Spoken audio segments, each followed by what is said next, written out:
This is our team, and we are here to talk about the ship that will make the exploration and discovery inside our solar system using artificial gravity and cutting-edge technology, carrying out several scientific experiments along the route possible.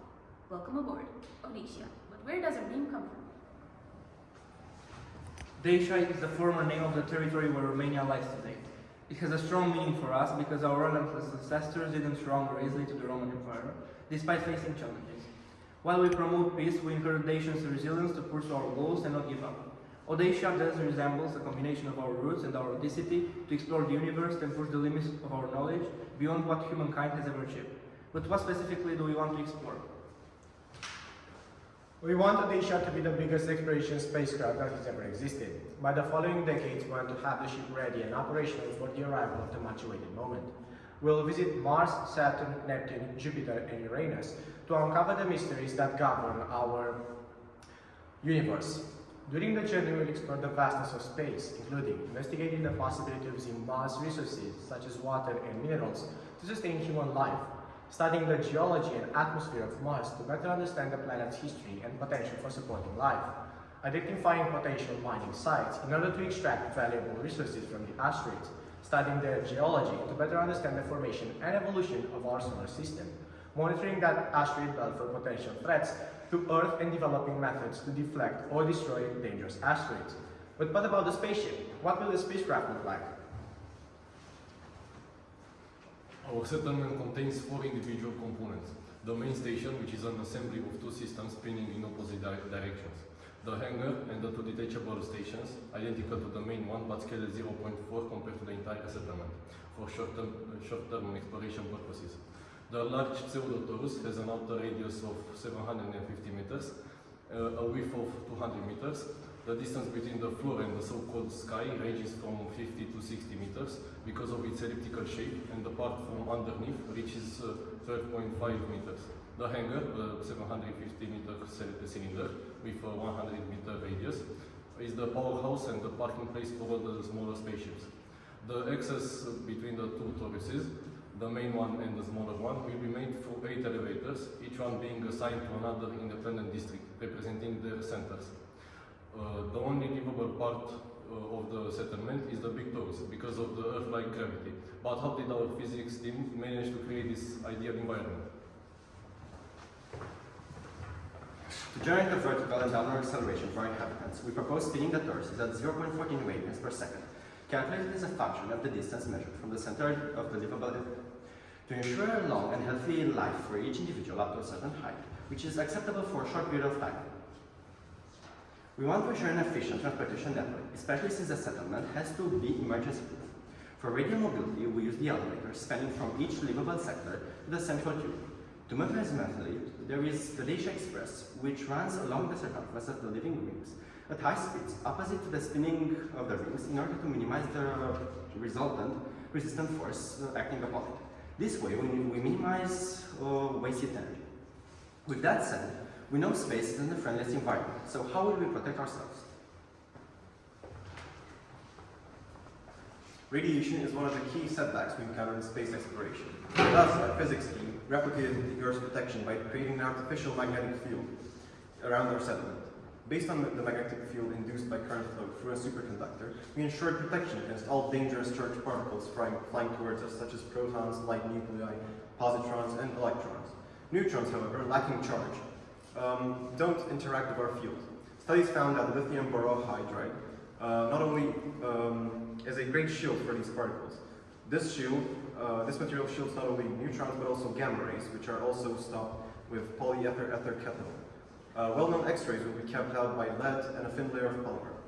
But where does the energy for the field come from?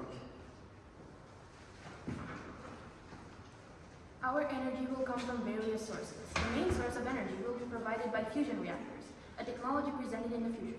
It works by colliding one hydrogen and one helium nucleus, getting a heavier helium nucleus and a lot of energy. Our provisional source of energy will be solar energy by using roll-out solar arrays, a type of solar panel. The smaller mining shuttles will also be generating energy in an autonomous way. What about the living conditions? We want our settlement to have conditions as similar as possible to Earth for the population to accommodate with ease. We will have an average temperature of 22 degrees Celsius, which will vary artificially based on the season. Moreover, instead of having multiple sleep schedules, which would mean a waste of energetic resources, we opted to set each ring to a specific time. To maintain equilibrium on the station, the local time of the two large rings will be shifted by 12 hours. Demography is a mandatory part of every society's prosperous development. Thus, on each one of the large rings, there will be distributed half of the population with an approximation of 2,773 people per square kilometer. Our interior will exhibit green spaces in 70% of the land area.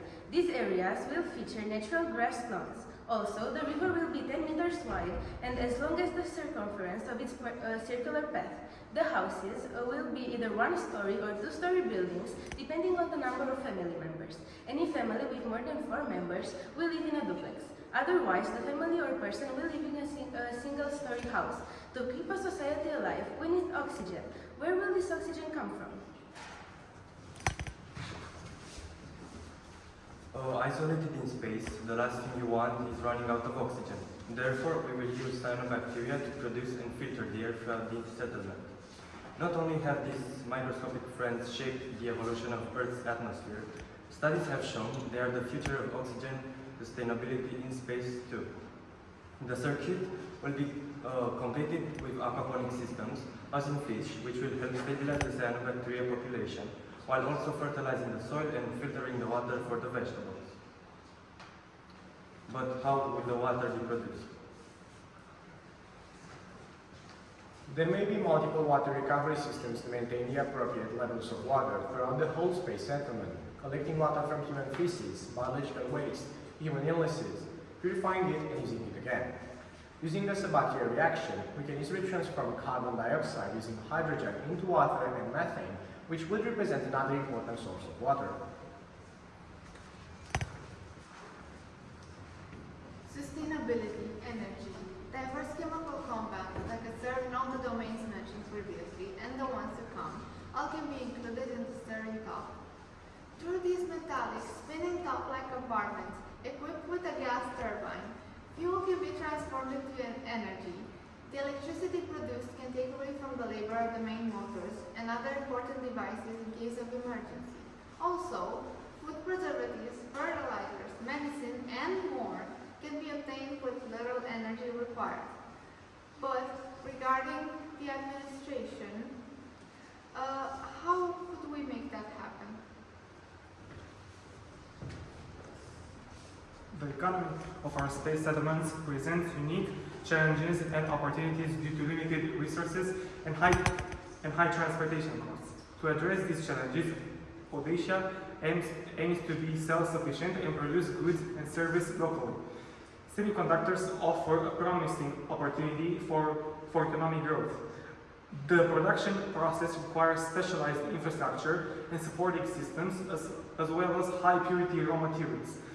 Self-sufficiency is crucial for our space settlement success. It ensures settlers have resources to survive and reduce the cost, logistics, and risks of resupply missions.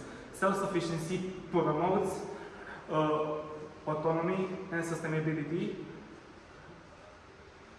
important for long-term space missions like ours. Now, what about our education system? Our education plan strives to teach the children a proper way of thinking and taking action, while also providing them with useful information and abilities in order for the future generation to continue the development of the settlement. Our school system is divided into 4 major branches: early years center, middle school, high school, where students will be assigned classes according to their preferred subject, and finally, university or technical school. It is important to note that for middle school and high school, children will be graded based on their attitude and involvement towards learning, teamwork, and individual assignment.